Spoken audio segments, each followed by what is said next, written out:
Ya, Assalamualaikum warahmatullahi wabarakatuh. Nama saya Mudrika Afdila dari Prodi Teknik Informatika.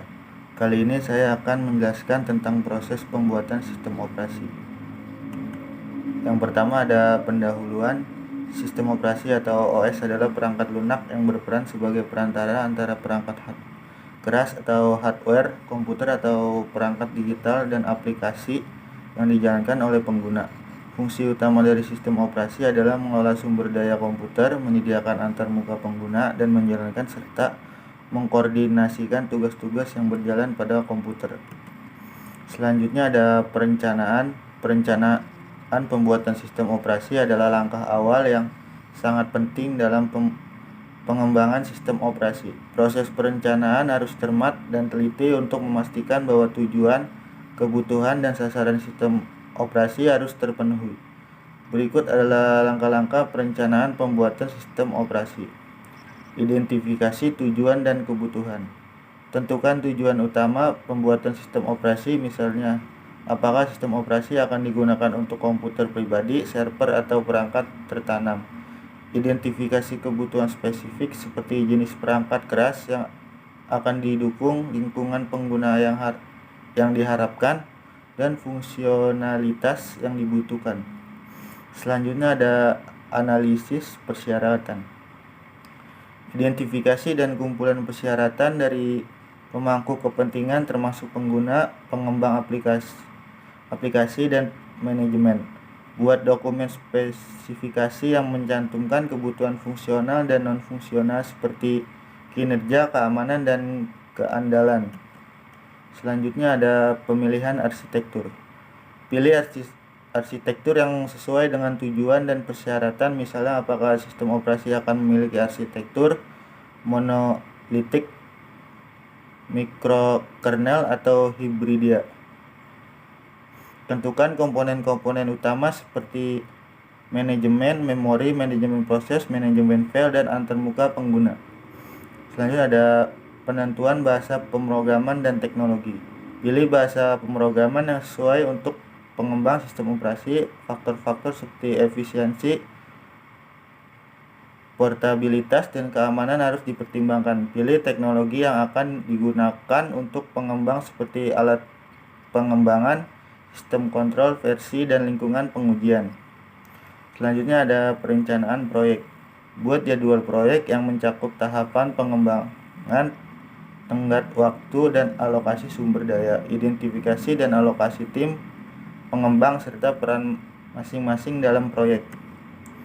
Selanjutnya ada pengembang rencana keamanan. Pertimbangan keamanan sebagai bagian integral dari perencanaan. Identifikasi potensi risiko keamanan dan rencanakan langkah-langkah untuk mengatasi mereka.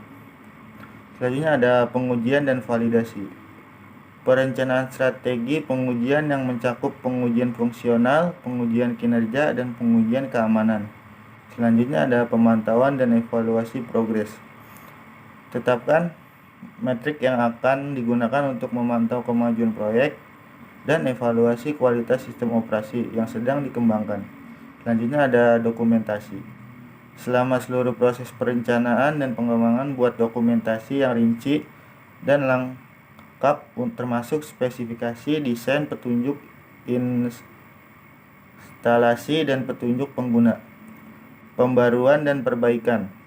Perencanaan pemeliharaan dan pembaruan sistem operasi setelah diluncurkan ini mencakup pembaruan keamanan, peningkatan fitur, dan perbaikan bug. Selanjutnya ada implementasi. Implementasi dalam konteks pembuatan sistem operasi adalah tahap di mana rencana dan desain sistem operasi diterjemahkan menjadi kode sumber yang sebenarnya. Proses implementasi sistem operasi sangat teknis dan rumit. Berikut adalah beberapa langkah yang terlibat dalam implementasi pembuatan sistem operasi. Yang pertama ada pemrograman kernel. Kernel adalah inti dari sistem operasi yang bertanggung jawab atas manajemen sumber daya dan menjalankan tugas-tugas inti.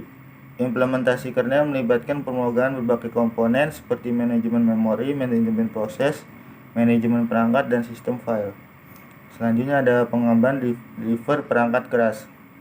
Untuk mendukung berbagai perangkat keras, driver perangkat keras perlu dikembangkan. Driver ini adalah perangkat lunak yang menghubungkan sistem operasi dengan perangkat keras. Implementasi driver berbeda-beda, tergantung pada jenis perangkat keras yang didukung. Selanjutnya ada pembuatan antarmuka pengguna. Jika sistem operasi memiliki antarmuka pengguna seperti GUI, perlu mengembangkan komponen-komponen ini, mencakup tampilan, kontrol, dan elemen-elemen yang memungkinkan pengguna berinteraksi dengan sistem operasi.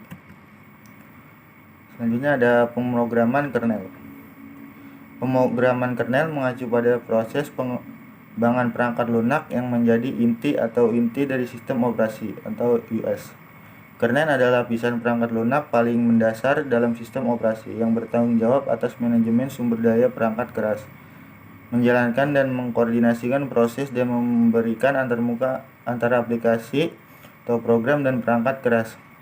Pemrograman kernel melibatkan pengembang dan pemeliharaan kode sumber yang sangat mendalam, dan biasanya menggunakan bahasa pemrograman yang sangat dekat dengan perangkat keras, seperti bahasa C atau bahasa assembly.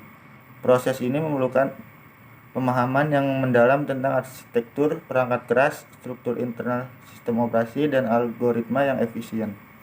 Kesalahan dalam pemrograman kernel dapat memiliki dampak serius pada stabilitas dan keamanan sistem operasi. Oleh karena itu, para pengembang kernel harus sangat berhati-hati dan mematuhi praktik terbaik dalam pengembang, pengujian, dan pemilihan kode kernel. Pengembangan driver perangkat keras.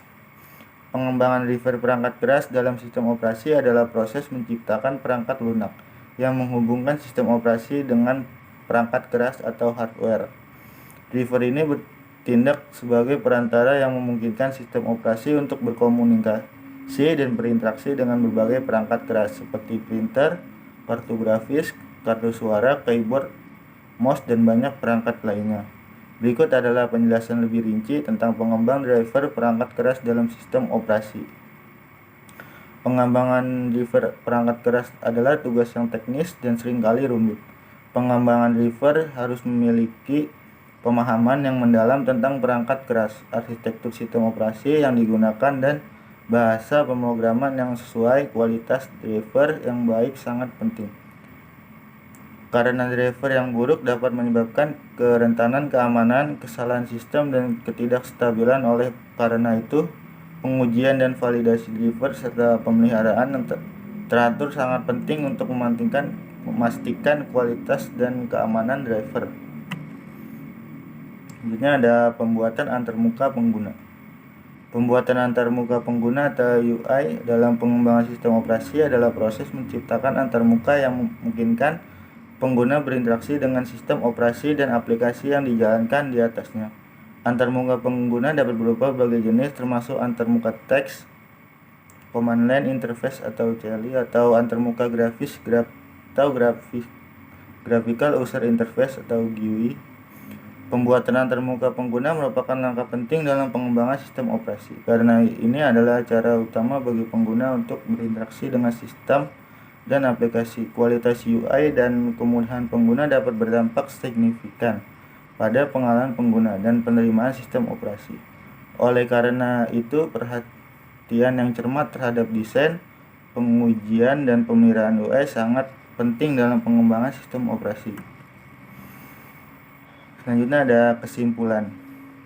Dalam proses pembuatan sistem operasi terdapat sejumlah tahapan yang perlu dilalui untuk menghasilkan sistem operasi yang kuat dan andal.